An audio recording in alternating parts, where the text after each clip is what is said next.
welcome back to the channel. Today we did a one-pot lasagna. Let me show you everything we ended up using. Not shown is the ground beef because I already made it, but I had a pound of ground beef. What I did is I put olive oil in the pan with like a half a cup of seasoning blend to 3/4 of a cup. And I sauteed that. Once that was sauteed, I went ahead and put the ground beef in to brown. Once that all came together, I used 93.7 ground beef, but you can use any kind that you want. Just remember to take the grease out with a paper towel if you're using greasy chopped meat, you know, a more fattier version.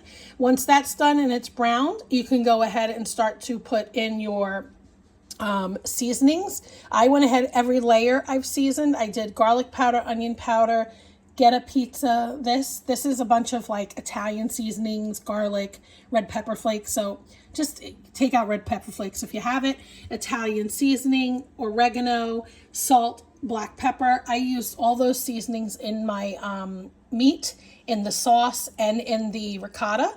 And once I seasoned that and that browned, I went ahead and added in my fresh Italian whole peeled tomatoes. You can use a jar of sauce here.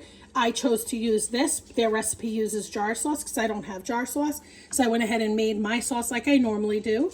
And instead of water, when she fills the can, I use chicken broth, about 1.5 cups of chicken broth, to get a little bit more liquid in there so that I make sure my oven-ready lasagna is tender. I used the oven-ready lasagna. Once that all came together and cooked nicely, I went ahead and broke up all the pieces of the lasagna in it. You'll see it on her website where she cracks the pieces in. You can do them smaller, you can do them big, whichever you prefer, but I cut them into thirds so I had smaller pieces. And then you got to make sure these are covered with water. Well, not water, with the sauce and the vegetable broth, so it cooks and it doesn't get hard.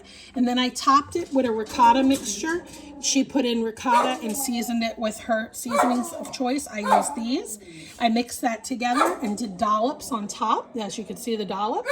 And then I put on here some shredded mozzarella, and not shown as well because I ran out of it, my Italian blend, which is like Parmesan, Reggiano, and all of that. So you can use whatever you have to put as cheese. Sorry, he's losing his mind. Let me show you. My little guy is losing his mind because the bunny is outside, or the yep. Oh no, this is the groundhog. As you can see, he's over there. And that is it, my friends. If you haven't already, hit that like, subscribe, and notification bell to see all future videos. But this is what it looks like. Go get you a one-pot wonder. All recipes was delicious. See you in the next one. Bye.